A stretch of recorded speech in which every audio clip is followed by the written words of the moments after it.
In a world gone mad, only rationality and common sense can save it. It's Andrew and Jerry Save the World with your hosts, Andrew Langer and Jerry Rogers. And now, here's Andrew and Jerry. Well, hey there, everybody. Welcome to another episode of Andrew and Jerry Save the World, episode 54. Andrew and Jerry are live from CPAC 2023, part two. Gerald's on his phone. How are you doing, buddy? Andrew and Jerry save CPAC. You know, something that I guess we could have gone down that road. Sure. You brought your flask. I do. I have my whiskey with me. Yes. It's always good. I was talking about that a little bit today. I had to refill it. We will throw to, I would hope so. Yeah. Yes. Well, no, actually, I wouldn't hope so. I would hope it would be the same whiskey, but I also know you were consuming heavily. We will get into Stop it. I take a drink like a grown-up, yes, like a grown man does. But we had a very fun evening last night. We did. A Great fun. And if you weren't there, chances are we talked about you outside of our orbit. My pastor would be upset because we did gossip yesterday. Yes, and I had an absolutely lovely time, and then I left you guys. Actually, let me start here, Jerry, because you pointed out something to me. I told you a story. Went to dinner, left dinner, went and hung out with our good friends Mary Walter and Michael Coolidge and Michael Coolidge's family. And these are radio all-stars. Yes, our listeners know. He was on the show yesterday. Yes. Didn't know this. Michael's on my show in the past. We're not doing Johnny Carson here. There's no visuals. You gotta explain to people. Okay, we are just visuals here. But not everyone watches the video. So I go back to the hotel bar. I'm sitting with these guys, and a buddy of mine who shall remain nameless, good friend. No, I'm not going to name shame him. He is. What's the point of this?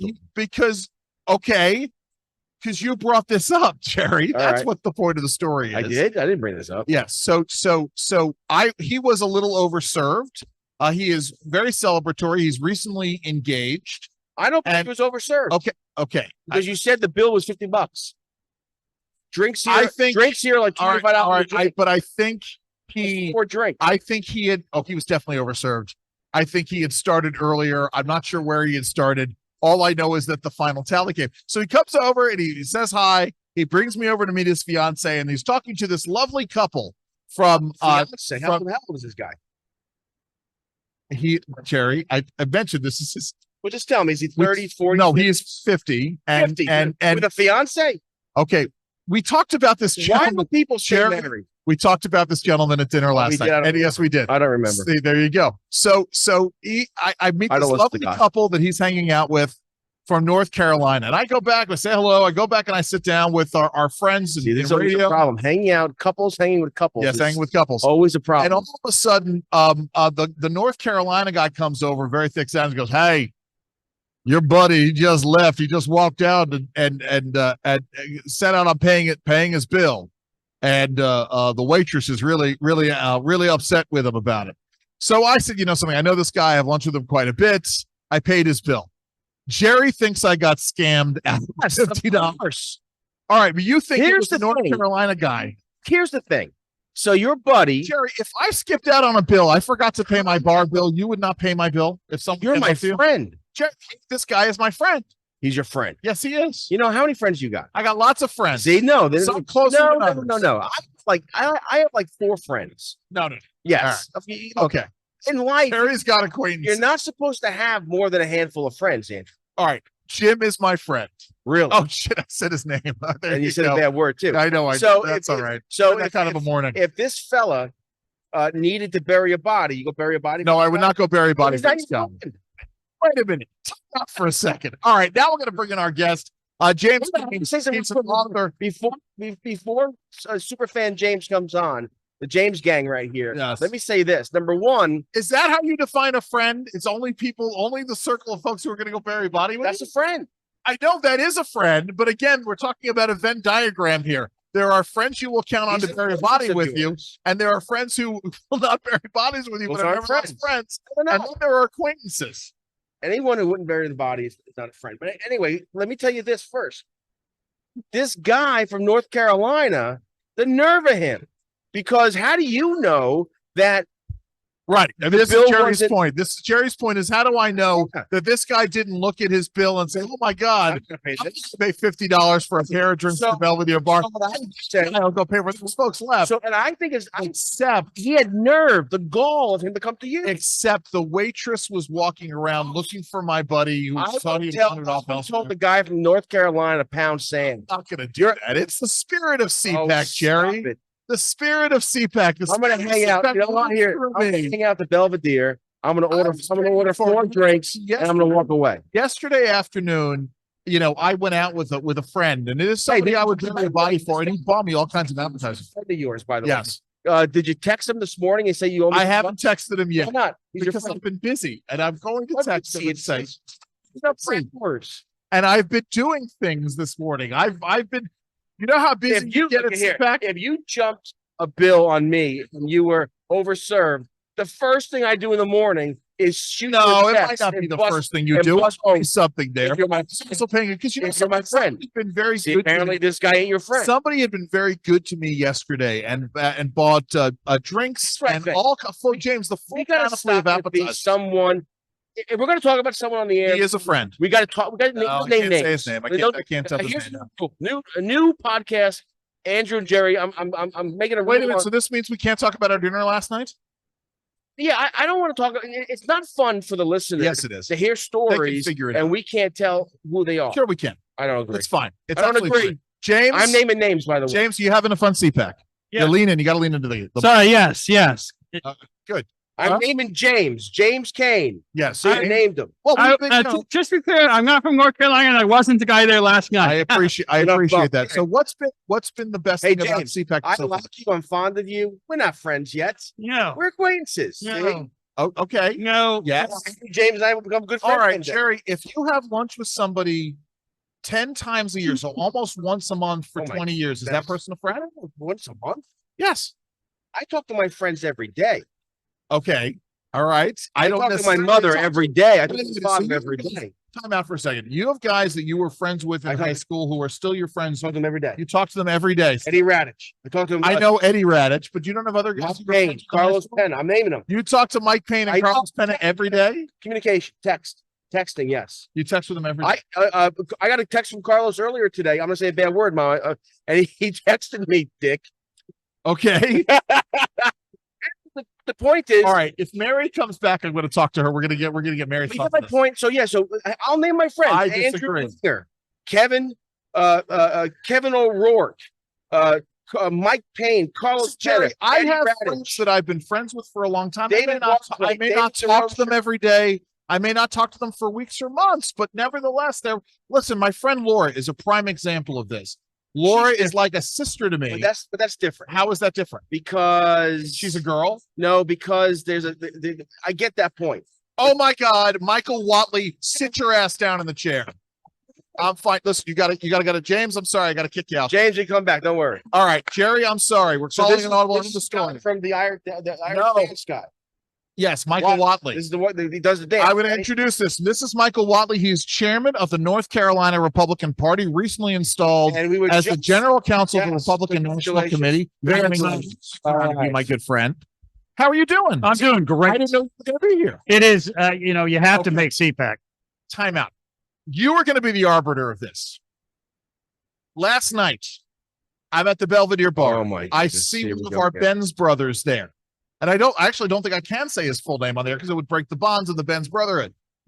He is rather overserved and celebratory. Brings me over to meet this other couple. Allegedly, he was overserved. I don't know if he was. And he walks off. He'd been hanging out with a couple from North Carolina, from Western North Carolina. So deep woods, North He had a few Carolina. drinks with a couple from North From Carolina. North Carolina. And so I go back to sit at my table with some folks, and the North Carolina guy comes over and he goes, "Hey, your buddy, he just walked out on paying his bill." And the waitress is really angry. Because I know this guy, and I know, given his condition, I know. And so I reached into my wallet and I never paid walked his out on a bill. bill. Was I right to pay his bill? You If did the it's right offensive- thing. You did the right thing. Thank you. Absolutely. Now, here's what I would have done. Payback's a bitch. What I would have Right?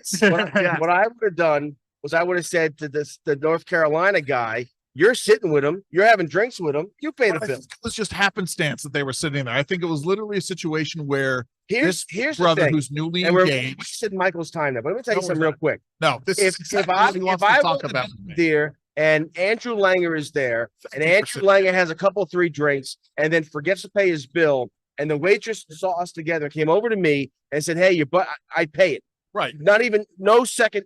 However, if you were sitting with Michael Whatley for a while, and then you left, and then Michael comes over to me and says, "Hey, Andrew didn't pay his bill." I'm like, "Mike, God bless you. You're paying it." Right, but Michael would pay the bill if it Right.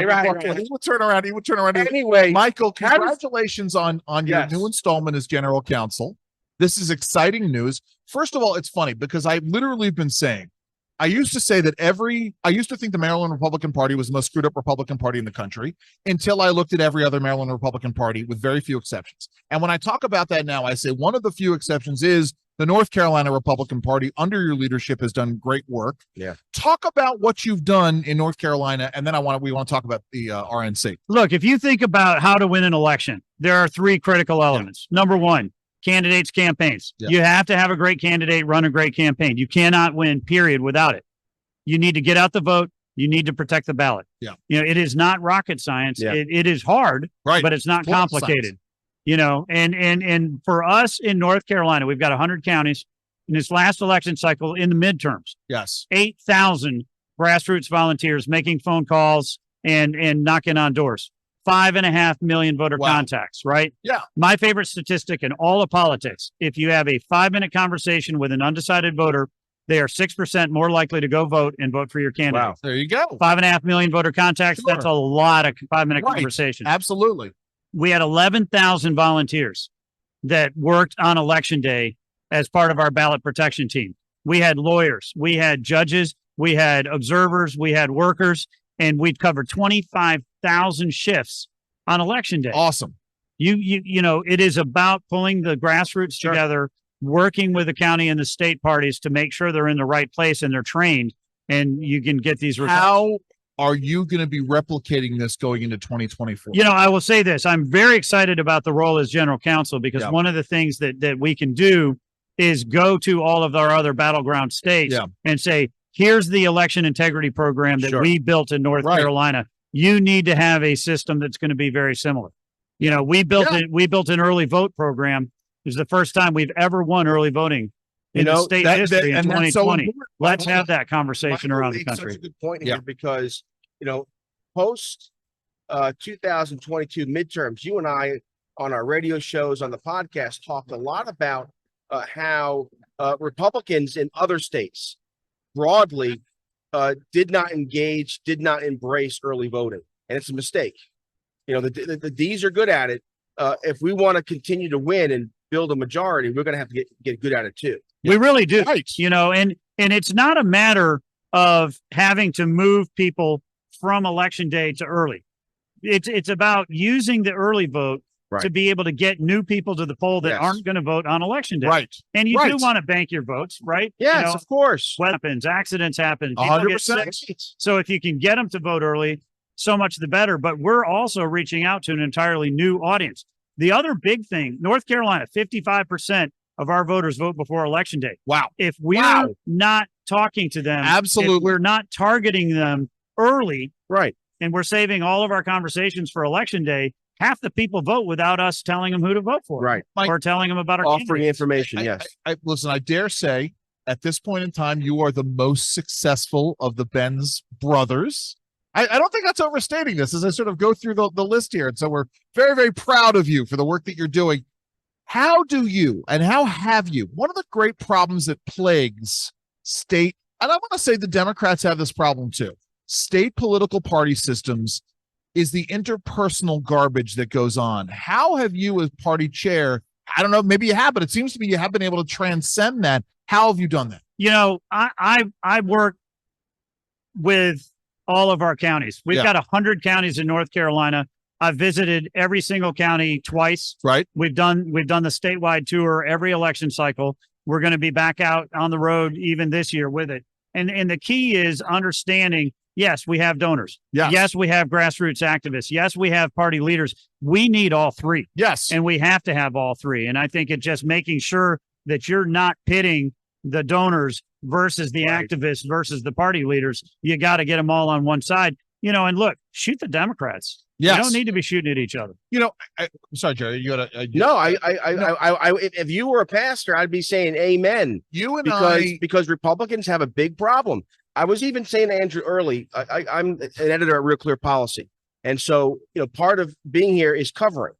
And I go through center right venues and journals and newspapers. And even there's so many pot shots for no reason. For no good reason. Speaking of which, this was brought to my attention this morning. I was totally unaware of this. Are you aware that the Never Trumpers are doing a conference right now? No. Yeah, down in DC. The Bulwark is doing some kind of counter programming to CPAC, which is yes. James is shaking his head here. I mean, listen.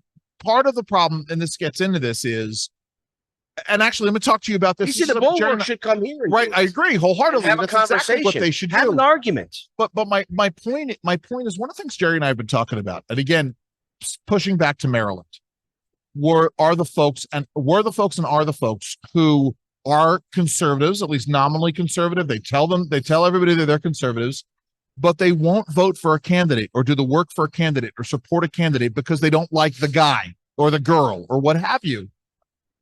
Are you seeing that more nationwide? I mean, one of the things we talk about is, the folks who say, "Oh, well, what was the line that our friends, who use the air quotes here, were using? I won't support him because it's principle over party or what are they nonsense?" Yeah. I mean, how do you get beyond that with the folks who are like, well, your guy stood next to this guy and I don't like this guy, and because he supported that guy, I'm not going to support your guy. Yeah, look, I mean, at the end of the day, this is a binary choice. Right. You're going to vote for a Republican or you're going to vote for a Democrat. Yes. And we've made it very clear in North Carolina that we were running on a family first agenda. We were talking about the issues that North Carolina voters care about, not just Republican voters, right? Not just, unaffiliated voters, even the Democratic voters, right? I mean, when you're talking about jobs in the economy, when you're talking about public safety, when you're talking about schools and education, it doesn't matter if you're rural or urban or suburban. Everybody cares about those issues. 100%. And you just have to communicate with people about the issues that they care about, not about what you want to preach to. And now you just said the second thing, right? So the first thing is engage those early voters. The second thing is, yes, the Democrats have done a horrible job with the economy, with myriad issues, healthcare, et cetera. But you can't beat something with nothing. And you're right. Our issues on kitchen table topics appeals to everyone. Yeah. Singles, marries, D's, R's, left of center, right of center, those who care about education. It's a broad message. We need to do a better job. Not you, but broadly speaking, absolutely, we need to do a better job. We do, look, and in the short term, negative politics, negative attacks work, right? Yeah. You can knock somebody down. But in the long term, you have to be for something. Right. And I would just prefer that we as a party are going to focus on our families. Yeah, I agree. How are school board elections in North Carolina partisan? They're nonpartisan. They're they're a combination. It's on a county by county basis. But we, coming out of this election cycle, got Republican majorities on 57 of our county school boards, the most we have ever had. Wow. And we got, and I'm excited about this. I mean, you go back to that election in Virginia in 2021, where this became the issue. Yes. Yeah. And we wanted to make sure in North Carolina that education was a huge part of what we're doing. We actually set up and ran a boot camp, a campaign boot camp for our county school board candidates across the state, and really kind of sat down with them and said, these are the steps that we need you to work with your county parties on to make sure that you're out there. Had you been pursuing the idea of running for chair, or were you sort of pulled into it? I mean, how did this come about? For those of you who don't know, Mike is a seasoned DC policy professional, doing good work for many, many years. You went back to North Carolina. But did you get pulled into this, or was this something I did get pulled into it? We had a certain former resident of 1600 Pennsylvania Avenue who, when my predecessor stepped down, made it clear that I should go talk to my wife and let her know I'm nice. going to be running for chair. That is awesome. Well, listen, Michael Whatley, thank you so very much. Yeah. We wish you the best of luck We do. in this. I know we waylaid you as you were walking by. Personally, I appreciate you coming in and saying that I'm right about this situation with our Ben's brother. Oh my goodness. We won't let it go. No, I won't. Listen, just like you won't let go of the whole New York City, Manhattan versus the city. But I love Andrew, but he's wrong about a lot of things. Yes, that's which should be a whole podcast title itself. But Michael, listen, Awesome. It's so good to see you guys. good. Keep up the good I fight. appreciate God that. bless you, Mike. All right, take care. There we go. Do me a favor. Tap Paul Teller on the shoulder for me. Yeah. He'll turn around. Come and sit. Yes. So anyway, so Michael Whatley he's gonna. Okay, Melissa, we'll get to yes, I do want you to sit down as well. But we're okay. We're sort of talking here. So Yes. yeah, Melissa, This come in. it's all about CPAC and the craziness Yes. and the interviews. Well, And, folks are walking by, walking Jerry. I just by. had a former student of mine walk by, and he totally didn't see that we were here. Dr. Paul Teller, Hello, sir. how are you doing? What's doing? So Nice to this see is, it's always good to see you. my God, Good CPAC, to here we see are you again. here. Another CPAC. Every CPAC is different, and this CPAC is no different. I think my first CPAC was like 1990. I know we're trying to or figure that something out. like that. So I realized, so this should have been my 20th CPAC, but Should have been why? because I didn't go last year and I didn't go the year before, so it this is is. really only 18. Oh, 18. Okay. Yes, this is 18 for me because it was Oh. 17. Baby. I think it was 17 in 19. So when was your first? I think my first was sometime while I was working for CEI, right? I think it would have been like So- 2002. Really? Yeah. See, I know Maybe 2001. I know I came down when I was in college, at least for one. No, it was never something for me. You came in college in the 90s, or were you No, already I don't in DC? Yeah, I think it was after. That's it was right, 'cause after you- college. You got a compelling. I'm an story. old Came guy. to DC, and then when did you get your PhD? 1999. Okay, yeah. So you were already here. And By the way, Paul Teller. Paul Yeah, Teller- right, exactly. Like, who's this guy? Who's back there? Paul Teller is a longtime DC policy person. He worked for Vice President Pence. Well, he still works for Vice Right, President right. Pence now in the Vice President's policy shop, Right. which is really actually maybe you don't want to talk about this, but I'm going to ask you about it No, anyway. yeah, go ahead. So it's I can always try to dodge it it's if needed. interesting to me because you guys have been very successful in taking along and establishing a policy shop that's been doing good work, in contrast to the miserable failure that Vice President Joe Biden's policy shop was when he left. And talk about that. Is it because because you guys are interested in substantive work and Joe Biden really wasn't? Is that the key here? I think that's a lot of it. I mean, Yeah. also just Mike Pence has always been a creature of the conservative movement. Right. Right. So here we are Any creature just- in the best way. in the best way. Yes.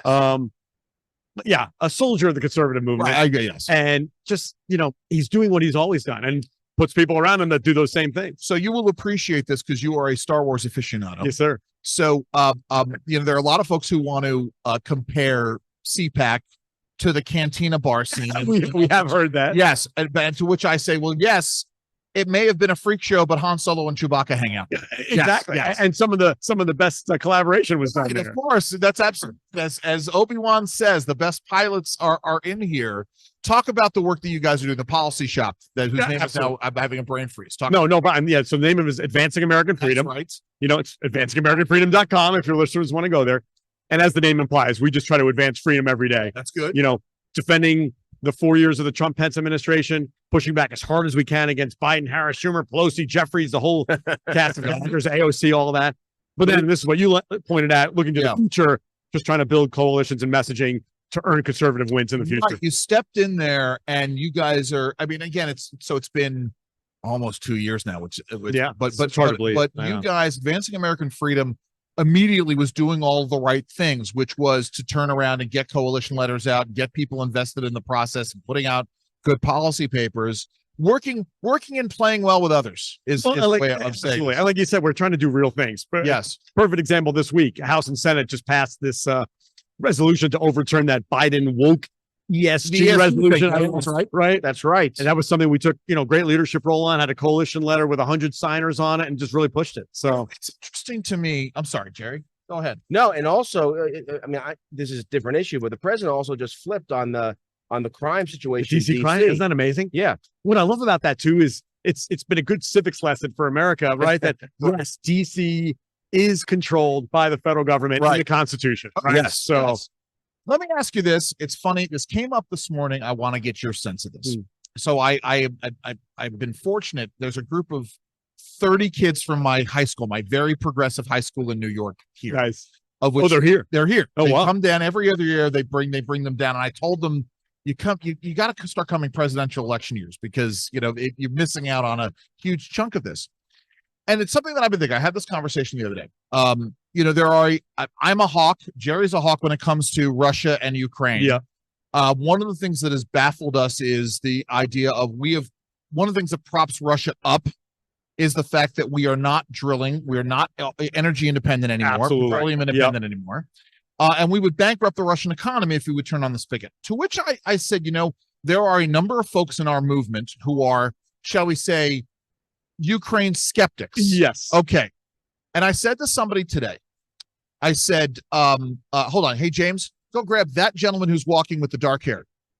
No, that guy down there. Never mind. Never mind. All right. All right. Forget it, James. Never mind. I'm just going to go grab the wrong person. Don't make James run around. Well, he's there. He loves it. So anyway, Let's this out, by the way. I will edit this All out. right, thank you. So the idea is, I said to these students today, I made this positive. What if President Biden, and this is also for our folks with skeptics. Yeah. I asked somebody else this today. If President Biden came today and says, I need your support on, helping to prop up Ukraine. I know you're nervous about spending. In order to get your support, I'm going to throw out the global climate change agenda and we're going to turn on the spigot. We're going to start drilling anywhere you want to drill. You can drill. We're going to promote private drilling. Okay, but it's so good for America too, right? Yeah. But is there a certain percentage of conservatives who wouldn't go along with it? And would I see what you're saying.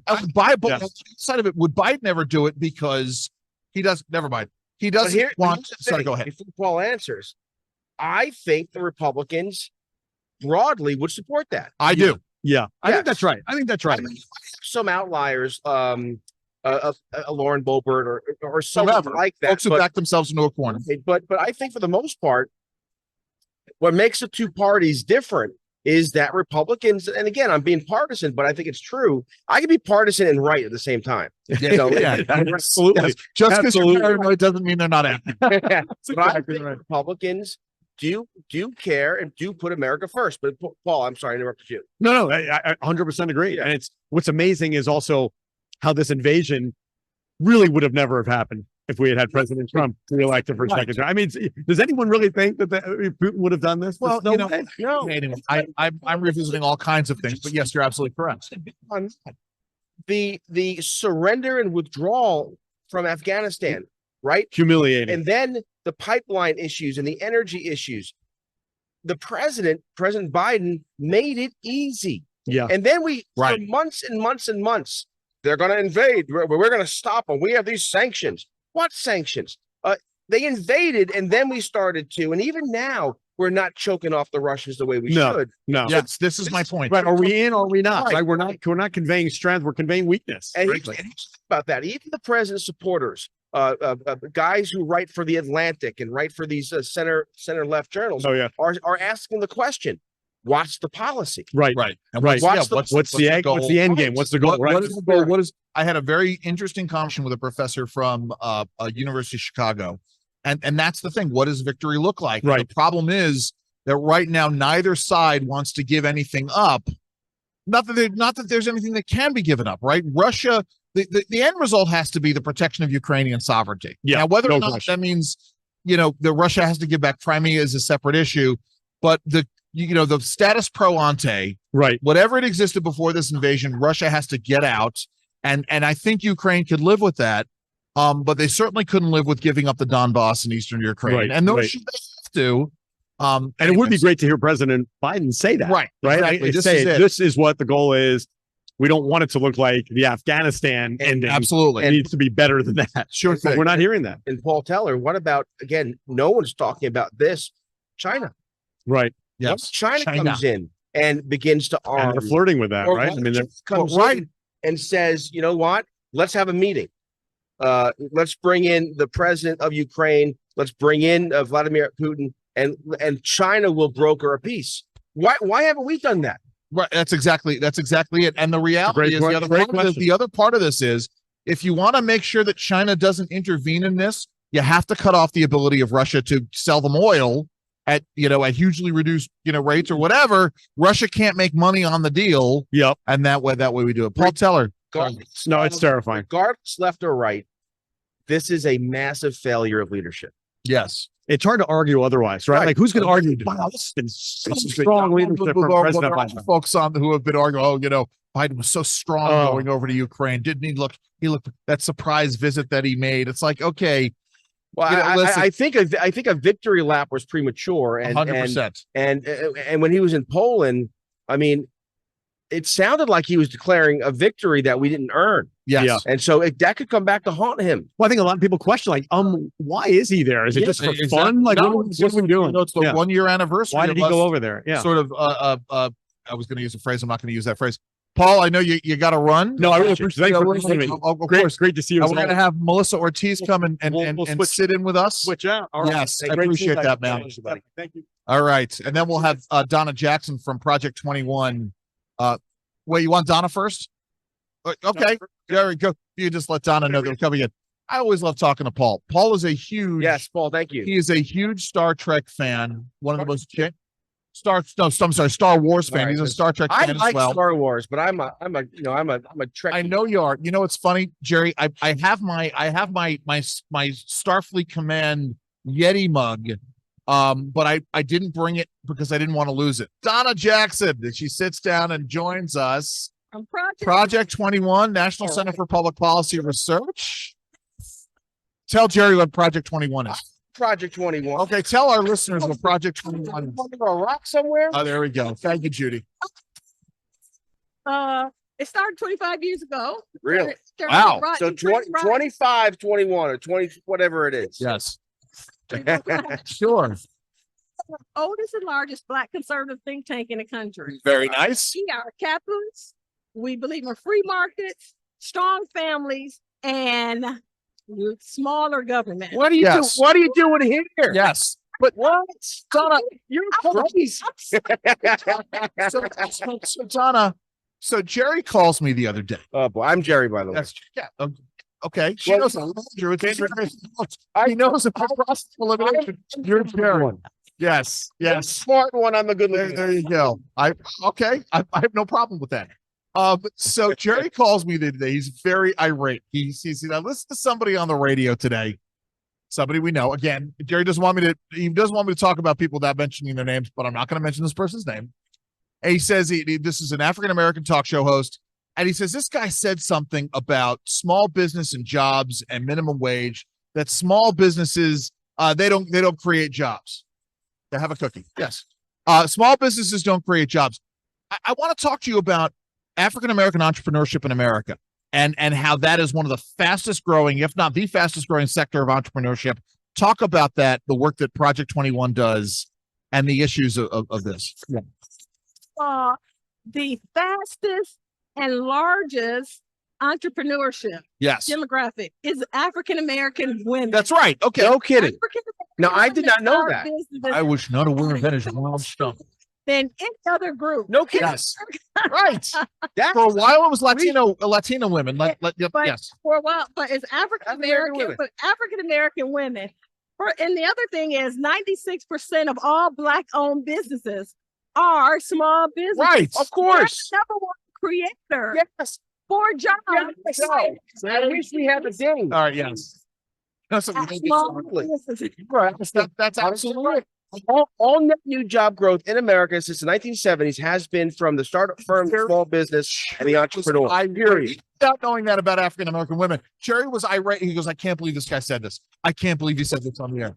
Just have to fall in line and do it. I'm supposed to be not only conservative. Donna Jackson, I think that I'm so happy you're here because we need to tell that story. Yes. Because let me ask you this, or say this, and you can respond. If America was really this horrible, no good place, then why would it be that the leading entrepreneurs are African Americans. You see where Jerry's going with this? Americans. Did you understand what Jerry said? I can translate Ameri- Jerry here. Americans of There is a cognitive disconnect here. That's what he's saying. Americans of African ancestry. I love that. I like to say that. Americans of African ancestry. It are the women are the largest entrepreneur group, but yet we're told by CNN, MSNBC, by the New York Times that America is this horrible, no good, racist place. No, they have to say that because, what do they know? But listen to this. If America was such a racist place, Right. and somewhere that people didn't get a opportunity to start, it's not Europeans crossing the border illegally. Right. That's exactly it. There you go. Okay. Do you want to get controversial with Donna and talk about your thesis from last week? Because I think she'd be a good person to ask. I can ask her another She question. already had a brilliant insight last week. I want to ask her another question because what I've noticed, I don't know the numbers, but there are growing numbers of West Africans coming to America. People from Cameroon, people from Togo. and you're right. Why would you leave your home country to come here to start a business, to raise a family, if this was not a good place to start a business and raise a family? Start a business. And if you look at the immigrants of African descent or minority descent that come to this country, they actually exceed the wealth of white Americans. Right. Okay. Narrative You're right about this. a racist place. Okay. Yes. So let me I mean, Yeah. for them to be equal, they have to go down. I am going to present Jerry's thesis. Can you talk about the 1619? Can we talk to you about the 1619 project a little bit? Oh, please. Okay. So Jerry said to me last week on the air, and it was brilliant. I'm going to talk about it like he's not here.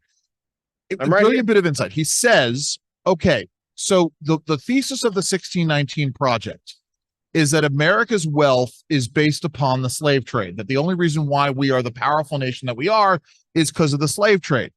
And Jerry says, but wait a minute, there were all of these nations in Central and South America, the Caribbean, I think we can set aside for a moment, but especially in South America, that these were slaveholding nations, and they've never come close to having the wealth and might of America. And so but- maybe there's something. But let me with throw something this. else. Let me Please. just. So Jerry's going to disagree with himself. no. So of the slave trade, only about 4% of those enslaved peoples came to America. 96% went to the Caribbean, South America, Central America. So the thesis is, if America's wealth is due solely because of the slave impact, well, then why isn't Brazil, Argentina? Why isn't Central America? Why isn't the Caribbean? Why are these nations the wealthiest in the world? They had 96% of the slave trade. So this is individuals who want to guilt white people. Right, of course, yes. And they're having a massive wealth transfer. Black slave owners in the United States, Yes. America, was black slave owners who sued so that they can have their slaves permanently I decided indentured no. as a slave. Wow.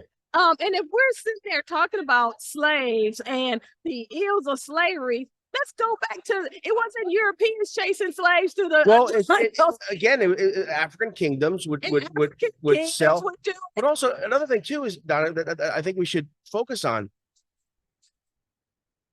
with intermarriage and with generations. I could do it. What is it? 23 and me. I mean, who Don't knows? do it, Jerry. Don't do it. The point is that in America today, everyone's a little bit of everything. Exactly. And we're so focused on what separate us. We should be focused on the things that unite us. 100%. And in America, it's ideas. It's It is. faith. It's ideas. It's it's the things I always point out is the fact that 40% of the white Americans that are here today weren't here during slavery. So they don't Right. transfer, they can't That's transfer an excellent point too. back to Sure. slave time. Sure. So My ancestors. So- coming out of I'm going to use. I'm sorry, Geraldine. I'm going to coming out of shitholes of Central Europe, right? right. Yeah, we talk about anyway what President Trump had to say. That somehow I'm responsible. I think anyway, it gets ridiculous. Go ahead. So, this. The other thing I point out, especially with minorities, is this. If you look at the Sam Waltons, Henry Ford, they all made their wealth in their lifetime. Right. No excuse for not taking advantage of all the opportunities this country has to Sure. offer. Yes. But if you want to make an excuse for why you don't do anything, then you sit still and you don't do anything. But when you look at the immigrants that are coming to this country legally, whose skin is black and brown, Sure. all of them actually exceed. They have higher education rates. They have higher business ownership. Sure. They have their families are intact. We cannot sit down and make excuses. Sure. It's the socialist part of the liberals Yes. that sit there and tell you, don't do anything, don't be productive, so that you can sit down and have cause conflict in this country. Sure. And that leads to folks who are sitting down and doing nothing. It leads to them being pawns, right? I mean, that's what it comes down to, just political playthings. One of the things that I always say is, you want to build the government, you do it from poor in the war. Yeah. Yes. And that's what Sure. they create a permanent underclass, government dependent class, Yeah. so that they can build bigger government. The goal of if you look at the Department of Health and Human Services, Oh, yes. that's supposed to service poor individuals. They actually they base their merit and achievement on how many people they serve, not how many Right. people they Right. get off Right. of poverty. No, you're right. Right. That's exactly right. That's exactly right. And what we have to do is, when you tell people that somebody owes you something, then you never The idea become that we measure the accountable. success of the school lunch program and how many kids are getting school lunch is insane. Yes. And Donna Yeah. is a good point, because it's not just the government, public sector. Right. You have, and again, I love big pharma. I love the miracle medicines and such. But you have pharma will judge success on how many folks we've signed up for S-chip or for this program or that program. Right. And I get it. Programs are there to help, and safety nets are important. But we shouldn't be judging success by who's coming Absolutely. on. But we should be Right. like in the 90s. Newt Gingrich said this recently. He said in the 90s, because of tax breaks, because of 4 years in a row of balanced budgets, 100%. millions of Americans came off the welfare Right. rolls Right. to private sector, small business jobs. That's the sign of success. And yes, and the left turns it around and says, well, they're no longer serving. It was 6 million people before. It's 4 million people now. It's 2 million people that the Republicans have shut out of. Yes. Yes. That's right. Who's Right. giving freedom? Lifestyle.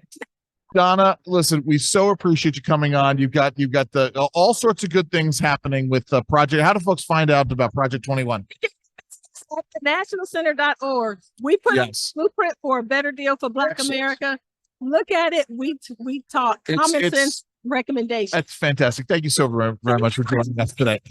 As always. Thanks, Donna. God bless you. Yeah. So we'll bring Melissa in a second here. Tell her we're happy to talk to her. So yeah, I mean, Jerry, it's always good to talk to experts like Donna about this. Yeah, go ahead and sit. All right, wait a minute. Mary, Right. hold on. What? Just give me 1 second. No, it's Very good. Mary's sit down. Oh, Yeah, okay. yeah, please. Okay. I'm just here for the cookies. Oh, that's fine. That's always good. No, And- yes, I pulled out chocolate and chip put cookies. out. Yeah, Jerry, hold on for a second. I have a case of oranges in my gearbox here. See, He's eating them yesterday. He's eating them yesterday. And I'm squirting it's this. spraying. No, I'm not spraying. I'm squirting. No, my hands are gonna stick. We had dinner last night. I didn't like the I garlic. know I wasn't invited. Hey, but the garlic bread. but on the other hand, Jerry, Mary loved the cotton candy from last night. Yes, there you go. Thank you. He brought me cotton candy because he texted me as they were having the cotton candy. I'm like, oh, bring me some. Yes. And he brought me cotton candy. It was very thoughtful. So- So thank you so much, and I'll get out of your way. Thank you, Mary. I appreciate it. Thank We're you. going to be joined by Melissa Ortiz here. So thank you so very much. Mary Walter joining us today. Ortiz. All right. Well, there you go. All right. Got it. That's all right, Melissa. You got to lean into the mic. Melissa Ortiz with who? The National Center for Public Policy Research. But Very you good. got a project there. The Able Americans Project. And I heard about this at that wonderful event that David put together a few months ago. This is a recent project. Well, how recent is this project for them and for you? Well, I actually started Able Americans That's in right. 2011 in response to Obamacare, in response to the left-leaning policy on disability. We have to take back the narrative that people are best at making their own decisions and not the Right. government. Of Yes. course. So I did Able Americans, then I went with the Trump organization, had to shut Able Americans down. And after battling breast cancer for 2 That's years, right. I was trying to figure out, okay, what's coming next?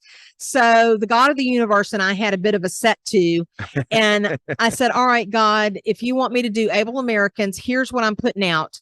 I want there to be, I want to be able to do the keynote speaking and motivational speaking that I love to do. But I want a think tank to buy Able Americans so that I don't have to worry about fundraising in an office and all those Right, things. of course. Then Paul Teller, everything's always Paul Teller. Everything's always Paul We Teller. just had Paul Teller. I know. So I rudely interrupted their conversation. Oh, that's right. I'm sorry. Yes. he's my brother from another mother, so he can pretty much talk There to you me go. whenever. So then he introduced me to David Ridenour at National Center for Public Policy. Yes. And we both went to lunch kicking and screaming. And I thought it was going to be a 45-minute courtesy lunch. Okay. And I didn't know until after David hired me that he went to lunch kicking and screaming too, just to shut Paul up. Sure, of course.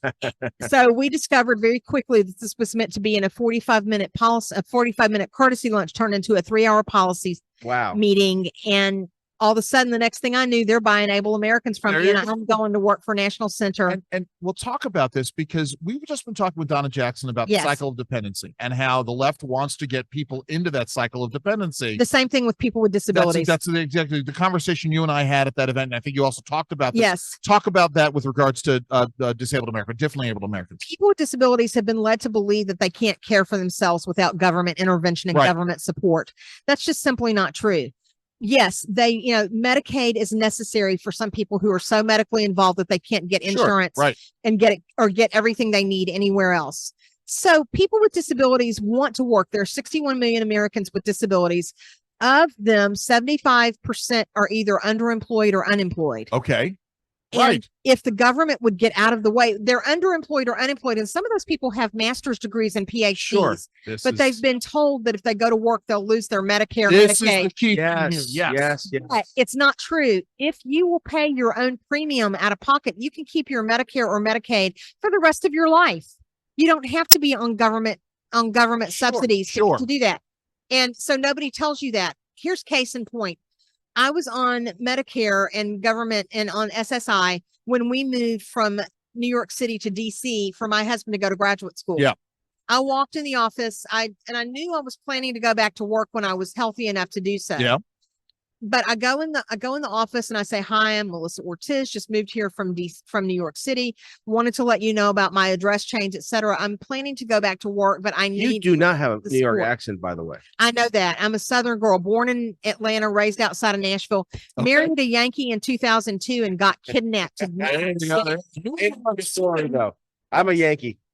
Okay. So he's born in Brooklyn, raised in Queens. And I'm sure he calls Manhattan the city, by the way. That's those are the outer boroughs. I'm from the Bronx. Okay. All right. Right. Okay. Where in the boroughs? I'm from the Bronx. Okay. Yes, yeah. The Bronx. Yes. No Bronx. The Now boogie I down know Bronx. you're telling a story, but I have to say this. So my mom's oldest sister, my Aunt Bibi, Irish Catholic girl from the Bronx, married a young man from Atlanta, Awesome. and she was kidnapped and So that was a trade. and lived They traded us. lived and raised her family Okay. in Georgia. So you get to DC, you're telling them you want to go back to work, and what do they say to you? Why would you want to do that when the government will take care of you? Oh my God. I had to excuse myself quickly from the office because Right. I was afraid I was either going to be wearing stripes or orange very I quickly. had that happen. And So she just acted like I said, because I want to take care of myself. There's something very validating about getting a paycheck. Of course, yes. And she just didn't quite know what to do with me. And she goes, "I think it's white privilege." no. Wait, she did not say No, that to she you. did. She Oh did. my God. She did. And I said, "No, it's Melissa wants to take care of Melissa. And I said, remember, a government big enough to give you everything you need. Yes, It's big enough to take powerful enough to take it all everything. away. Exactly. Right. Not just that, but anytime the government gives you something, they can tell you what to do with it. Yes. What? Absolutely. Chris. Yeah. Very insulting. this Lord knows I person- can't imagine why you would think you were going to get angry enough to get arrested. I can't imagine why that is. Exactly. Chris, to think anyone would know your spirit, your mind, who you are. I have 5 kids. I tell my kids all the time, you have to know your own mind. Yes. You have to know who you are. And then once you know who you are, right, then your relationship with God can grow. And then also the things you're working at, public policy or engagement in the community. You can't offer yourself up if you don't know who you are. Exactly. Yeah. I know exactly who I am. And she's pulling out paper. Yeah, that's my latest op-ed in the American Oh, very Thinker. Oh, you got to give it to Jerry. He's the editor of Real Yeah. Clear Policy. Cool. So I'll post this today, that would be great. later today. So my latest op-ed, I have 2 op-eds that recently came out. The latest one is about my experience flying home from the Center for National Policy's meeting in Miami. I flew home and I had to actually change my flight because even though I planned well in advance, there were no wheelchair accessible cabs available, and my chair doesn't come apart. To go on top of the car. Finally, I get to the airport. A very nice TSA agent helps me through security because I told her, I said, I am in the God's own hurry to get to the gate. Of course. And I get to the gate and they've given away my ADA compliant bulkhead seat to somebody who really didn't need it. Yeah. And they put me 3 rows behind, and I have spina bifida occulta with hydrocephalus. Okay. And I've had a sciatic injury. So it's really painful for me to sit with my legs folded up. Yeah. Sure. And my legs were practically under my nose. My knees were practically under my nose. And I have to sit close to the front of the plane because I can't walk very well. Yeah. And I need to be close to a bathroom. The first class flight attendant would not allow me to use the bathroom in the front of the plane. Oh boy. And when I Oh, got my to God. go, and I was watching because the pilot got out of the cockpit to go to the bathroom. So I was watching for the cockpit door to close. I jumped up as soon as the door was closed and I headed to the bathroom because I was desperate. Sure, of course. He flung a full drink cart at me to sit down, to make me sit down. Yes. The pilot. No. No, the flight attendant. a nasty first class flight attendant. He said, I said, I need to go to the bathroom. Y'all are funny. I wish y'all could see the looks they're passing back and forth. And Oh yeah, no, there's video. there is video. If I'd known that, I would No, it's all right. It's all right. lipstick and No, you're fine. lipstick and mascara, but I did. So Yes, sorry. Really, anyway, that's okay. the whole So thing.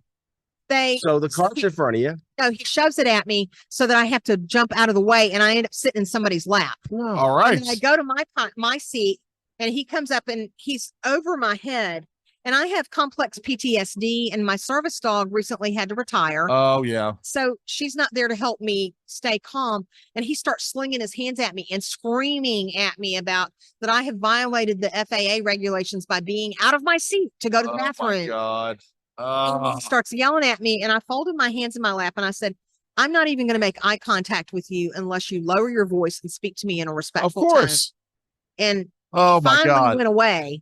And he said, the pilot was out of the cockpit. I said, no, he wasn't. Your back was to the cockpit door. I Yeah. waited till I saw that door shut to jump Sure. up to go to the bathroom. He goes, well, that bathroom is for first class passengers only. I said, no, that bathroom. I said, I need to use that bathroom because I can only walk so far. Sure. He goes, I don't give a damn about your supposed disability. Supposed Wow. disability. You show up in a wheelchair, right? You had originally booked an ADA compliance seat. Supposed disability. I mean, that may be the most insulting aspect of the whole thing. To take away from this story, and that is, we're told that all these rules and regulations and these must comply this and must comply there. Right. It's for compassion. But in the reality of it, there's no compassion. There's no let's No. work it Excellent out. point, Jerry. No. And again, to me, that goes to show that a lot of these regulations and a lot of these rules actually make us Less compassion. 100%. 100%. Absolutely. Yeah. The American Aircraft Carriers Act is the one that actually governs, besides the ADA, flights. Okay. What I was so gratified by is he was like, the TSA is waiting to arrest you in DC because you got it. And I was like, Christ. or no, the FAA, the Yeah. air marshals. I was like, Whoever it is. Are you praying over there? Yes, I am. Don't I take the am. Lord's name in vain. All right. I'm Well, sorry. you know. That's okay. It's no, that was kind of what I was like, Lord Jesus, help me. There you because go. I'm That's about the to be spirit of which I said that, Gerald. All right, all right. upset. I get off the plane finally, and because they took my wheelchair to the gate instead of bringing it to the plane, the door of the plane, which is what they're supposed to do. They took it, My God. took it to baggage claim, not even the gate, baggage claim. My husband sees my wheelchair show up without me in it, and he is a native New Yorker, and Yes. he's ready to kill Burn, somebody. burn that place down. Burn the Yes. place down. That's- My love is in danger somewhere. Yeah.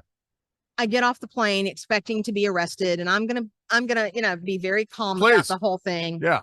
It was only an American Airlines manager. Oh, I didn't mean to say that name of the That's name all of right. the airplane out All right. loud. Yes. I'm glad you Sounds did. about like- When you say that, you just mean generally an airline that happens to be in the United States of America. Yes, exactly. So there we are. And the Small manager says, well, tell me what happened.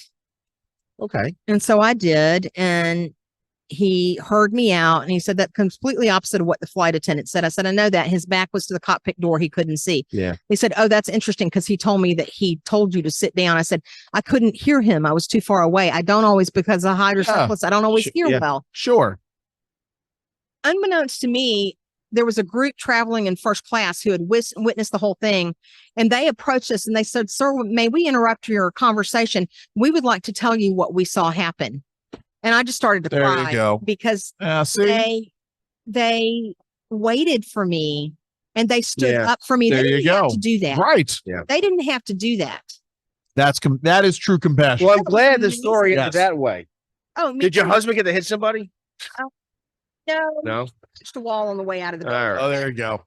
All right. Well, I would have. I would have been upset as well. Yes. It's just one thing, but I also wrote another op-ed and I'll get a copy for you. It was in the Washington Times on I'll find it. I'll find it, okay, and how then we'll post it up. doctors- how healers are becoming killers once again, Oh Sure. my goodness. the way they were in Nazi Germany. Yeah. Medical aid and dying. Do we have time to talk about that or do we have another interview? I think we're gonna have to Although this fast, just but this real is quick, though, yeah. this is a very serious problem, and I also am the editor at Real Clear Health, and I'm seeing more of it, and folks aren't waking up to it. Yes, yes. And it's very dangerous. Again, this idea that doctors will make these kind of decisions, it's not worth your life's not worth it. exactly Yes. because And I'm suffering. Yes. It's very dangerous. And other countries, you want to see the future, look at Canada, Right. look at the UK. Right. I'm getting desperate phone calls from friends in Canada going, what do I do? What do I do? Yeah, this is a top. You know what we'll do? We'll have you back on, but also I'm going to post that article and this article up at Real Clear Health and Real Clear Policy. I'd love that. And then do we have your contact information? It may be on here. We'll get it. yeah, We'll get it. be on there. I But tell Judy, you can get it from Judy Kent, Jerry. Yeah, we'll get it. we'll have it. Yeah. I also I'll pull out everything else I've gotten, just leave it for you Perfect. and we'll talk. Melissa Yes. Ortiz, thank you so very much as always. There we go. Glad we could- Oh man. Andy Langer was one of the first people I met in DC. Oh, there you go. All So I right. got involved. I appreciate that. Yes, Jerry will become your rapidly become your favorite. Yes, I think I'm this is awesome. yes, I know. It's a little- So There happy we go. you dropped Fist by. bump. God bless Yeah. you. Thank you, Melissa. You take care. Suffering is worth it. All right. Now, listen, perfect for Jerry's Sunday show. Yes. I'm gonna get in touch with you. I have a Sunday show, WBAL. I'll get in touch with Judy and have you on. Yes, and I'll pull out that other stuff and hand it. I'll leave it on the chair while you're Excellent. interviewing somebody else. I All appreciate right. it, Melissa. Thank you, thank you, thank you, thank you very much. Thank Yeah, as you. we sort of as we wait here. Here's the next ad. Compelling. I don't know quite yet, but we're waiting. We want to empty the chair because we may be getting joined by Mercy Schlapp. I want to make sure we grab her. Well, let me ask James questions because he's been standing there. Sit. So James Kane, our super fan, P1. our P1 of P1s. P1 of P1s. P1 So of how P1s. did you find out about our podcast? How did I find out about your podcast? Well, I've been listening to you both for a while. But back to the WBAL days. Okay. Well, I'm still there, you know. Yeah, I know. WBAL. On Sunday All right. mornings. It's Yeah. Sunday, it's Jerry. if it's Sunday, it's Jerry. Yes. So, And James, it's interesting because I want to come back to this issue because when I posited Jerry's theory about slavery and the relationship with slavery and economics, you're the one who, of course, pointed out, well, we really can't count we can't count Caribbean economies because they're tiny little island nations, but still, you felt the thesis was correct. Generally correct. Right. Generally correct in the sense that the United States is not wealthy today because of slavery, mainly because of slavery. Sure, right. But He's trying to be really careful here. It's okay. I appreciate your obviously it contributed, but it's contributed to countless other countries, including Western Europe, including much of Central and South America. Not so much Southern South America, but good point. But Central and Southern America, absolutely. But and actually, though it's the bottom line, though, James, is that the very premise, the 1619 project on which it's built, is wrong. Agreed. Yes, and that's my point. And that's just one. I mean, look, we talked about it on my Sunday show that there were slaves in the Americas 100 years before 1619. Exactly. Yeah. So this even the date 1619 is arbitrary. Right. Well, see. The thing that I coming up. I'm in my late 30s, and so coming up in the age of where wokeness is just started coming into play, but where we had the idea of we have to combat Eurocentrism and take more of a geocentric worldview. Right. I kind of feel like that's all been turned on the head with this wokeness craze because 1619 is a very U.S. centric date. Sure. Yes. That's a good point. And that's being one of the astute criticisms of just how we approach history and our understanding. You make it of the world. Americanocentric, but only if the Americanocentric nature of it is a bad thing. Exactly. Yeah, but if we don't want to be Americanocentric, we shouldn't be Americanocentric. Exactly. So, all right, James. Before we bless you, buddy. we appreciate that. Thank you so very much for joining us. Listen, he's hanging out here today. Do your Twitters and do all the things that you do. Yes, we greatly appreciate you, James. Boy. So let me. So I want as we pause this, we're waiting for our next guest. I want to say this to you earlier about about CPAC and how it's being covered.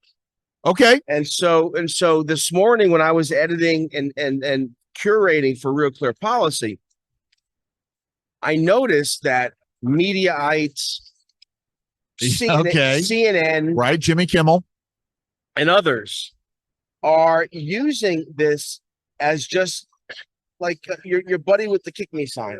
Right, absolutely. And that's why I bring up Jimmy Kimmel. And what I don't like about that is that, again, the hubris, the arrogance. There's a place for all of these events. Yes.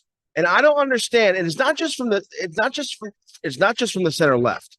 There are a lot of people on the right who used to be here. Your friend Michael Steele was up on whatever channel he's on, MSNBC. And he was making fun and putting down CPAC. Well, right, and he used to broadcast from here. But he used to broadcast from here. But let's also remember, right, and this gets into the petty personal politics stuff. And I was offended when it happened. Somebody at some point during one of the CPAC dinners. Somebody made some nasty remarks about Michael and about Michael's tutelage. Former guests. Yes. About Michael being Michael just about his RNC chairmanship. Can you sit? And so Michael's got a personal beef with CPAC and he wants to revisit it. Give me a break. No. He does. We got a rock star. Here. His name is Tony Schaffer, the London Center for Public Policy. And what's the other project? Oh, Project Sentinel. I thought you're talking about Rolling Stones guy or something. No. Yes. One of our best podcasts. A couple. You've been a guest a couple of times.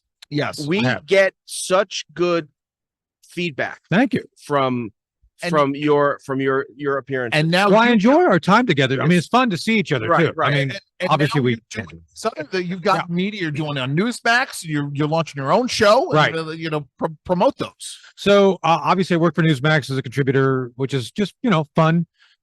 when they call you and you're in the hot tub and you got 3 minutes to get on there, you know, you got to do it. You know, it's just like, okay, I got to get up and I got to get out of here. Yes. And then I have a radio show on the America Out Loud network called The Hard Truth. The Hard Truth. And then Cody obviously Schaffer. we just did something with Adam Baldwin, the good Baldwin, Nice. Yes, of course. mother animal from Full Metal Jacket. You know, it's funny. HBO is playing My Bodyguard this month, and so I watched. That was one of his very first movies. Yeah. I watched that the other day. Yeah, My Bodyguard. Remember that? I love that movie. Yes. It's one of my favorite movies. It's on HBO this month, and I know you have HBO I Max, so love you it. I can love you that can watch movie. it instead of Game of Thrones, which you don't watch. Watch My Bodyguard. Well, I'm sorry, because Tony, you go know, ahead. it's a house full of girls, and I don't want to be watching a And TV My show. Bodyguard is And perfect for this. there's nudity. I know. Yes, Well, gratuitous nudity. that's why they have that new Scooby show, which is woke and nudity. Oh my my God. goodness, that's How do you funny. get away with that? It's Oh like, my- it's supposed to be for kids. Are you I kidding me? I know. What I love about that, and again, I normally don't take glee in these kinds of things, Yeah. other people's misery, but the fact that the left hates that show as much as the right does, there's a certain degree of justice in it. I mean, guys have worked on this stuff, the concept of going woke and going broke. Right. Talk a little bit about that, So, you know, so many of the media outlets. Well, let me just give you a story. please.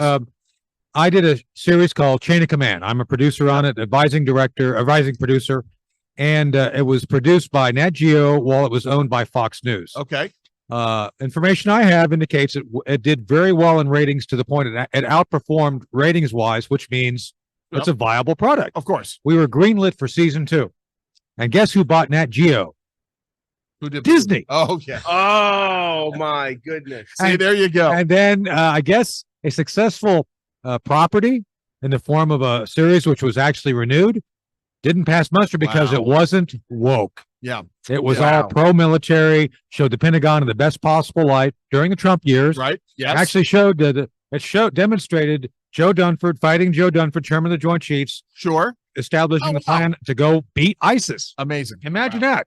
And that was not what Disney wanted. One thing we talk about on the program often, and when I talk about on the radio, my radio show often is, and you can disagree, but I think the greatest threat to American sovereignty, to our economy, to the next generation is diversity, equity, and inclusion. Yes. Yes. We see it in academia. I said something to Andrew the other day. The military has not met its quotas Right. in terms of. Oh, thank you, Mary. Peanut gallery chimes Yes. in. Yes. They haven't met their quotas. There are recruitment problems. Right. Also, the academies can't fill the seats. That's correct. And I'm wondering, and this is accelerated over the last several years. Yeah. And I'm wondering, and I wondered out loud with Andrew, is this because we've spent the last 2 years going in? Yeah. Well, good. You make my point for me. Here we go. So he's showing me a piece. Biden Pentagon orders military chaplains to bless putting male soldiers in female showers in bed. Yeah. Does that sound normal to you? Does that sound normal to you? All right, time out for a second. You know what's funny? Years ago, and I'm about to interview him. Years Yeah. ago, it was either WTOP or WMAL. The host was on, and they're talking about, gays in the military. Right. And I made the point about showering together, and I said we wouldn't have a situation in which we would have co-ed showering, and the host said, "Oh, that'll never happen. This is a ridiculous example." It's one of those areas. Jerry's usually well ahead of the field on this. I was well ahead of the field on this. I'm sorry. Go ahead. It's not just the military, right? I said this to Andrew. No. We have a doctor shortage. Right. We have a teacher shortage. We have a shortage in our military. Right. Again, it seems to me that Americans are starting to wake up, and they're so-called betters. You're Yes. no good. You're privileged. Right. You can't get past your own racism. And what are we doing? A lot of Americans are dropping out.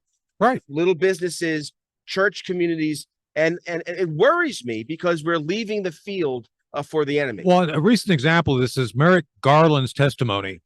Ted Cruz did a brilliant job of bringing up all the failures, but he answered him honestly. He said, Yeah. "Well, my job is to make equity decisions, not Oh, my equality." God. He said it. Wow.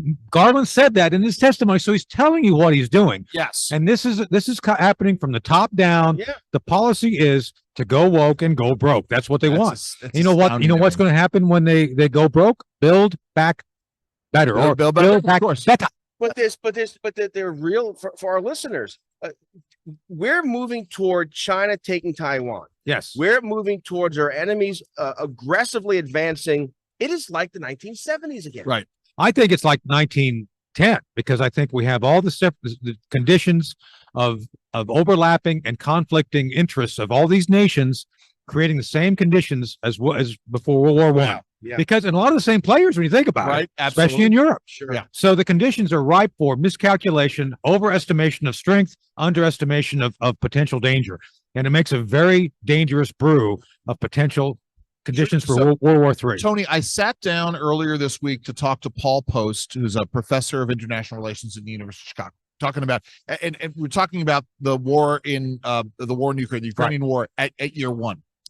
And Paul made the statement that things have settled into essentially like, and again, it's sort of ginning off what we're talking about here, very similar to the conditions at the stalemate stage of World War I. That sort of the boundaries have hardened, and now it's just yards, and folks have hardened. Now the way that we were that the West broke through, and it's not really because it was Europe, but the way that the good guys broke through, they were the Yanks outflanked, and the Yanks are Americans came and did that and broke through. I don't see Americans putting troops on the ground. I don't think America has the stomach for that. Right. If there is a stalemate that goes on for years, what breaks the stalemate? Well, I think the same thing Reagan did, and we don't have a Reagan right now. So Reagan actually was seen by the Soviets as being crazy enough to go to war. Yes. As a matter of fact, he even joked on the air the bombardment starts. It's like he freaked them out. Yes. And so the last thing they wanted was a war they weren't prepared to fight. Right. Right. And so we had made a doctrine based on airland battle. I was there. I was a lieutenant during those days. And as a matter of fact, I'm seeing Ed Meese here in a bit. We're going to be talking about Grenada. I'll be talking to Meese. Ed Meese, and God bless Ed if you're listening. We're going to be movie. So we're going to be talking about the very thing we're in greater detail about Grenada. Grenada was Reagan saying, "I'm crazy enough to go do something you don't like," and then backing it up because it was complete bluff, guile, and pushing diplomatically the Russians to the brink of their failure to win the Cold War. So we need to go back to that. All right. We don't need a hot war to win. So 2014, I got to go back to this because I got to go over this ground. 2014, Crimea is taken. I write an op-ed. It was very controversial at the time. I got a lot of pushback from some of the so-called Russia hawks on this. I suggested that we put U.S. troops on the ground, modeling it after what we do in South Korea, what we did in Germany after World War II. If we had troops on the ground in Ukraine in again, the same kind of capacity as what we do in South Korea, would Russia have invaded? No. Okay. No. Russia wouldn't have invaded, Andrew. There's no stomach. If we didn't change our policy. If we didn't crawl out of Afghanistan. Here's my most important question. Literally keeps me up at night. I pray about this too. Because I'm not ready to give up yet, and I have 5 kids. The DEI agenda is accelerating. I mean, in the last 2 or 3 years, things are happening that you and I 10 years ago would say never. That would never happen. Yeah. If we win, Republicans or a conservative wins in 2024, and there's a majority in the House and maybe a slim majority in the Senate, and you have 26, 27 state governors. Can we push this back? Or is it too embedded in corporate America, in Hollywood, in the military? How do we get it out of the military? Well, look, I yesterday spoke to members of the military who are still devoted to their oath of office and the Constitution. So they're still there. They're having to lay low because they know what's going on. There's a witch hunt. Just saying. Right. And I know Lloyd Austin. I know Mark Milley, and they're in it as woke members of the military first and devotees of the Constitution and their oath of office second. It's just the way it is. So, but there's people there still good. Hollywood, same thing. I know a number of conservatives I'm in contact with. I just mentioned Adam Baldwin. Yes. Adam's great. I love Adam. And he's finally coming out of his shell. So I think there's folks there, but they're kind of suppressed as well. And to your point, the government, Trump, I hope, or DeSantis, whoever wins, must learn a lesson Trump failed to learn, which is fire everybody. Get them all out. Don't keep anybody in. And secondly, gain control of the bureaucratic budgetary process, because if you don't, the federal bureaucracies, which are woke, will continue to do whatever they can to undermine your policies, Yes. and you're paying for it. Yes. All right. You're Because right. I just had a conversation with somebody. Spit optimist, and I can continue to be. Yes. Yes. All right. You got to do the fight. I'm- Tony, all right. the military, I like it. the Department of Defense doubling down on the vaccine mandate Yes. for service members. That was really a proxy for getting rid of service members who were It conservative. was. Okay. I was actually talking to an assistant undersecretary of defense last night who served, and he refused to take it. And he was during the early days of this. And a lot of folks recognized that it was experimental. right. And a lot of it, by the way, there was something called the anthrax vaccine. I was we were trying to force us to do back in the late 90s, early 2000s. And I was like, we wouldn't do it. Like, when I'm not taking it. There's no anthrax. I don't need it. I'm not going yes. to take it. Me a little bit too, again, because the military is not hitting its numbers. Is you served in Vietnam, your son served in the first Gulf War, your grandson served in Iraq, your other son now serves in the military. But you know what? We don't want you anymore. Yeah. That warrior, mostly rural, Right. mostly from the South. 75% of, correct me if I'm wrong, but 75% of casualties in Iraq and Iran were from rural Americans. Right. Yes. And minorities. but so then throw the word equity out. Now what they're trying to do is those warriors, because they're warriors, they're pushing them out of the military. They are. Right. So I've told this story before on the air. They may have even done it with you guys before. My favorite general ever was a guy named Bob Harding. Bob was a 6'4" black guy. Yes. And Bob just was the general's general. He just knew how to be a general, knew how to make decisions, and Awesome. I loved him to death. Sure. And he promoted me ahead of others within Defense Intelligence Service, DIA. Not because I was black, because I was doing what he asked me to do. Yes. So we were a great team, and that's the way we used to work as a military. Set aside color, all these other things. It's all about meritocracy. It's all about meritocracy. So the Yes. moment you remove that, you make all these other Right. estimations of what's equitable. Oh, by the way, who's supposed to judge what's equitable exactly anyway? Well, that's the thing. It's Exactly. amorphous and fluid. All right. We get into here, but he just No, because I got a curveball I got to throw at Tony. So I know you got to go. just said was we're undoing meritocracy. It's undone. It is undone. It was going out when I retired in 2011. It was already out the door. All right. I got fired one time because I was going to be in a ceremony to reactivate one of Patton's divisions, and because I wasn't a certain skin color, I was removed from the ceremony and replaced by a minority. Just saying. Yes. So okay, I got to throw a curveball at you. Are you still a TRICARE beneficiary? I am. Okay. I am retired and still on that program. Have you had to re-register in your electronic health record doing the Not yet. system Genesis? No, I have not. Get a phone call from my daughter, my younger daughter, about 3 weeks ago, maybe a month ago. She calls me up on a Sunday night. She says, "Dad, I have to change my primary care provider because he retired, and I'm going through to register for this Genesis electronic health record, the new combined VA system that they've implemented. I'm logging in. They're asking me for my credit card information." I said, "Well, honey, that clearly there's something wrong there. You know, you don't need a credit card." I'm like, "I think you're phishing. I think your information's being phished." She goes, "No. We actually get into an argument about this." Turns out she was right. I go on and I pull up literally the website of the McDonnell Army Health Clinic at Fort Eustis. And on their website, it says, not only do you might have to enter this credit card information, but if you want to be a part of MHS Genesis, you have to submit to a soft credit inquiry on your credit report. Now, it doesn't deny you benefits, but you have to, they are mandating. That's information they shouldn't have. But that's right. And yet nobody seems to know about this, Tony. I can't find somebody. I can't get a number at DHA. I've looked through every report that they filed with Congress. I don't think anybody in Congress knows about this. And yet, if you want to get access electronically to the services that you have earned, you have to get a credit check. I don't know how that's even. I don't think it's legal. It is not. Okay. No. So who do I talk to about Well, I don't know. I'll do some research because I'm in the same boat. I'm in the same boat. I'll have to check into it. But no, Andrew, they've had this effort to move and map individuals. Remember, they did something called human terrain modeling back against the Afghan tribes. Basically, they're supposed to go out. They're doing that against us now.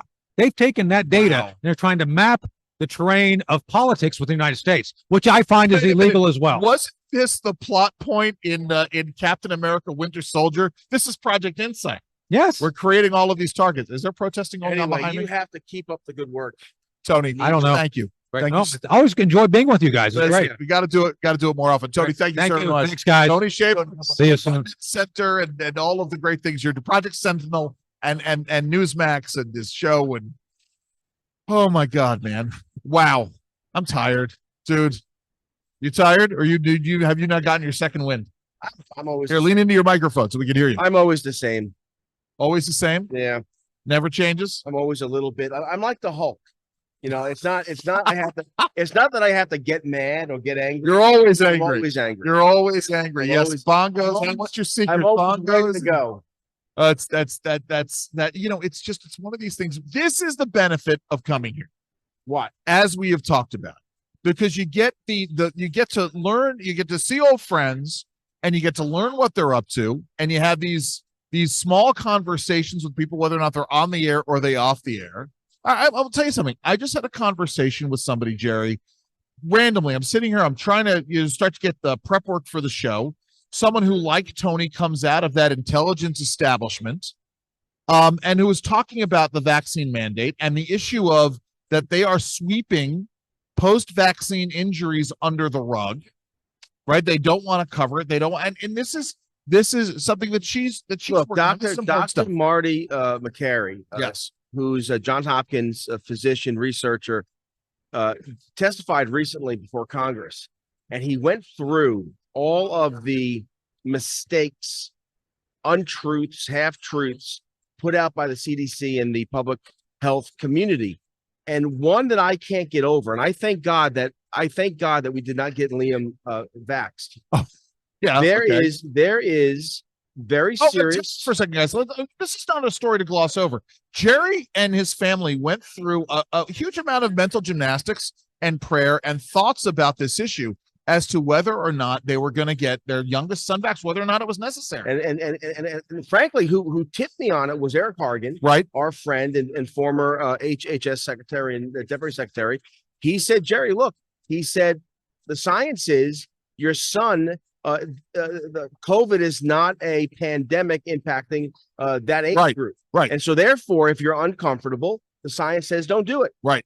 And so therefore, however, if you want to, it looks like it's safe to do so also. But yeah, we're finding out now that there is this heart condition, right? That again, they're sweeping under the rug. There is, and I don't want to be a conspiracy person. No, I know. But how conspiracies start is when people notice and they see what's happening. Absolutely true. Inflation's at 7%. Eggs are X amount. Gas. No, the economy's great. Jerry, it's called cognitive dissonance. Right. And humans have a capacity for this. Listen, okay, time out for you. Want to know physiologically how this works, Jerry? Tell me. All right. You ever play a video game with virtual reality or some game where you're moving around in the game? Yes. And you get seasick Oh, yeah, by doing it, or you watch a video camera, you get sickness. motion sickness. Right. Why is that? Because your eye is processing information that you're moving around in a certain way, but your inner ear is not reacting to. Your inner ear is not moving around. That's cognitive dissonance. This is how the president of the United States can go to the podium and say that he's the biggest deficit hawk in history.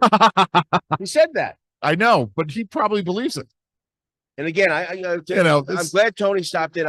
Folks, the number one challenge to your freedom, to the success of your children moving forward, to all these things we care about, from education to taxes to faith to community to jobs, etc. This woke agenda, this diversity, equity, inclusion, this is the threat. We are undoing meritocracy, and in so doing, we're undoing America. Paul Teller came on earlier, and he was talking about ESG.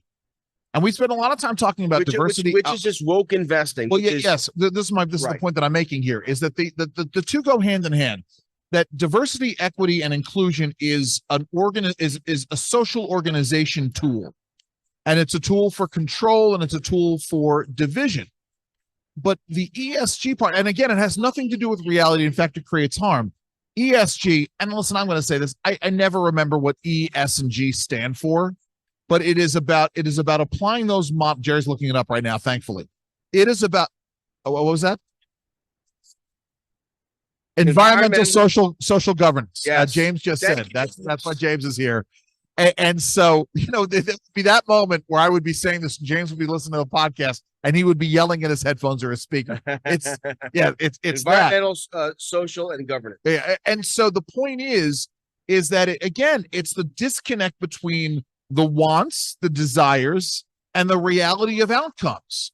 That what they want to do is they want to take your money in these social experimentations that fail, and they want to take it for everybody. Essentially, they want to compromise on everybody's earnings to enact some kind of nebulous goal. This equity agenda, whether it's climate change, whether it's public education, whether it's taxes, budgets, etc., it's everywhere. The president just signed a week ago a diversity, equity, inclusion executive order that essentially just has the government begin to push this in a way that we've never seen before. Right. At the end of the day, at the end of our podcast, at the end of all of this, it bothers me that the Michael Steeles or the Jonah Goldbergs or the David Frenches, you don't talk about. Right. I get it. I get it. The Bill Crystals, all the rest, instead of working to make things this better, is the key point. Instead of even having a good faith argument, instead it's about name calling. It's about grifting. It's about your own personal bottom line. Again, it is a shame. It is about demonizing people you don't like, who are just reacting to the cognitive dissonance of the world and not defending the principles upon which you're supposed to be defending because you don't like the guys who are defending it. Do you want to sit for a quick second? Yeah. And here's the thing, Andrew. Yeah. So we're winding down. But just say this real quick before our guest comes on. Yes. And that's why CPAC's important. Yes, absolutely. Because we have to be expanding conversations and all the rest of it. Yes. Manny, sit down. Join us here. I got to pot up your microphone again. Hold on for 1 second. There we go. Good. This is Manuel Rosales. He's with the Job Creators Network. Oh, yeah. I'm not on my glasses on, so I'm not going to read your title. But Manny and I have known each other forever. Network. National Coalitions Director. National, of course, he's the national. I should have known that, right? Yes, around long enough. I have. So Manny has been around in the small business community for a number of years. But this is true. So we just had on Donna Jackson from Project 21, who's talking about African American entrepreneurship, especially amongst African American women. Sure. I mean, the Job Creators Network, leading group of entrepreneurs in America today is African American women. I went to the. Well, I don't know about that, but they're definitely up there. But Manny might also come back and say, because I had heard for many years that it was Latina women. Absolutely, 30% of all Hispanic new businesses are Latino women. There you go. Yeah, it's very large. But the women are taking over. Well, they always have. Come on, we just have to acknowledge it. Enough to go to your launch event up at the Capitol Hill Club a few months back. Yes. What I loved about that event was it is talking about real stories, real entrepreneurs. I was talking to a couple of folks who are involved. A young woman who's a Native American and talking about issues like Jerry. I didn't realize it. I never thought about this.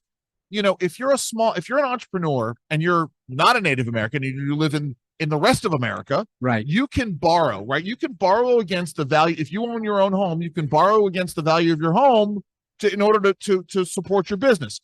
But because you don't own your own property on a Native American reservation, you can't get a mortgage, so you can't borrow. It's fascinating. No, that was crazy. That was wild. Oh yeah, that was our launch of the American Prosperity Act for small business. Yes, of course. It wasn't the launch of the organization. Right. And it's definitely supporting small businesses by advocating and also by hopefully eliminating a lot of the barriers that they have to jump over. Talk about the barriers. We were literally, again, talking to Donna.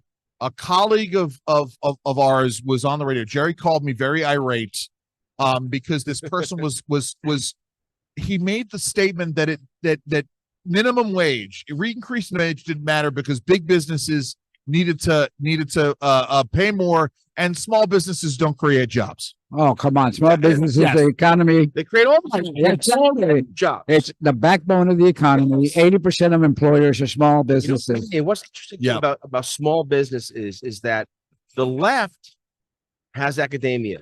They have Hollywood. They have the big corporations. They have, unfortunately, now they have the military. Right. Two Yep. things they don't have yet: small businesses, Right. and the church. Absolutely. That's it. That's it. Right. That's it. That's it.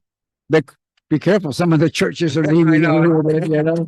Going down that They're going down that and road. leftists tried to do, a variety of issues. And many, because you used to be at the SBA, and I'm going Yes. to talk about this. The two approaches to small business help. When Jerry called me, I said to Jerry, that astounds me that this person said this, because traditionally, right, the dichotomy between right and left has been the right feels that the best way to help small business is to get out of the way. Totally. Totally. And the left has always been about capital formation. And so Right. like they turned the Office of Advocacy into a capital formation research Right, center. right, Anyway, right. go ahead. Yeah, no. Small businesses Yeah. have a challenge. Yes. And one of the challenges is they don't know what they don't know. Right. And this is one of the reasons JCN's out there is to educate and inform. Yes. And at the same time, to advocate and go to the Hill and say, look, you guys got to get rid of all of these barriers that are 100%. basically, not allowing these guys to grow and prosper. You're talking about taxation. You're talking about regulations, red tape, lack of access to capital, access to contracting. I'm gonna admit this on you. So I got trolls on social media. I got one guy who really tries to get under my skin. Uh-oh. He's a Hollywood producer. Well, that's and tells it all. Yes, it does. But one of the things was he was sort of harping about me. He was like trying to egg me to post some of my congressional testimony. I was like, something. This guy can Google this. I'm not going to give him the satisfaction. On the other hand, I will say that I did go and I read through, for instance, my Paperwork Reduction Act at age 25 testimony a few years ago. I recently reread this, and the same problems exist today. Absolutely. I mean, the issues of red tape and small business owners doing all of this work themselves. Yeah. I mean, that's a lot of what you guys are doing at Oh, JCN. absolutely. And Yeah. a lot of people don't understand disproportionately small businesses are minority businesses. Yes, that's right. Well, Especially- Donna was saying, yeah. Especially when you're talking about immigrants, because they don't know the systems, they don't know the know-who's and the know-how. So what they do is they go to work Right. and they create jobs. Yes. And that's the small businesses. That's why it's a women-owned business in the Latino community are growing so fast. Yeah. Yes. And this is a good messaging point for Republicans, and that is, we understand the backbone of this country is the small business owner. absolutely. Right. And mom and pops. And think about Yeah. COVID. Who Yes. shut down during COVID? Oh my God. Shops. Yeah, they got hit hard. Big box stores stayed open. The banks made money. Absolutely. The GOP hasn't been able to turn that narrative, that true narrative, into a selling point for African American women, for Hispanic women, for new immigrants. Absolutely. Because the story is they have allies on the right, and they have those who want to oversee them and regulate them on the left. Oh, absolutely. I mean, small businesses is where it's at. And if they don't have a group like JCN out there advocating for you, because they're not organized that way. By the way, I mean, they could belong to a chamber, but sometimes the chambers, right. they kind of go left a little bit. Also, they get captured by the bigger businesses. The bigger businesses. Thank God that Absolutely. thank God that the U.S. Chamber has our good friend Tom Sullivan over there. Absolutely. He's a great doing guy. the hard work fighting for small businesses. Yeah, absolutely. There's this new group out of Iowa, which is the Free Enterprise Chamber of Commerce. Right. NFIB. But I'm so glad you guys are doing the work. No, Man, how do absolutely. folks find out more about the JCN? Well, they can go to our website, the jobcreatorsnetwork.com and find out what we're doing. And also check out the American Prosperity Plan. Yes. And make sure you hold not only the federal government accountable, but also your local government. Here. Yeah, because they also put up barriers themselves. Hold on, before I let you go, real quick. So I gave a presentation on regulation the other night. And it was great. It was talking about getting folks more activated in regulation, going through regulations.gov. Right. And the first question I got was a woman talking about local red tape, specifically about preventing people from putting up clotheslines in their backyard. Are you kidding? No, I mean, people get upset about the things that all politics, right? What did Newt Gingrich say? All politics is personal. All politics is personal, and all politics is local. Yes. Absolutely. That was Tip O'Neill. O'Neill. Yeah. Absolutely. Well, thank you, Andrew. Keep up the good work. All right. Appreciate it, sir. Keep Always. the message out there. Matt. Can he? Ah, No worries. All right, never mind. That was Matt Schlapp, That though. was Matt Schlapp who just walked by, Matt. and we're gonna miss Matt because we gotta wind this. We gotta wind this down because do there's somebody coming in.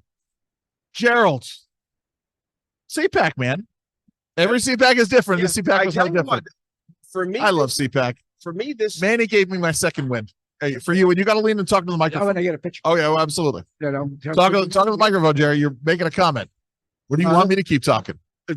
my point is Yes. that CPAC this year has been excellent because of Right. some of the extracurricular connections. Absolutely. I found out some things about what some of our friends are doing that encourage me. Look, Manny, I get discouraged Yes. because I'm sick and Jerry tired. is very much in the mold of our old boss and mentor, Fred Smith, who wrote a column called The Despairing Optimist.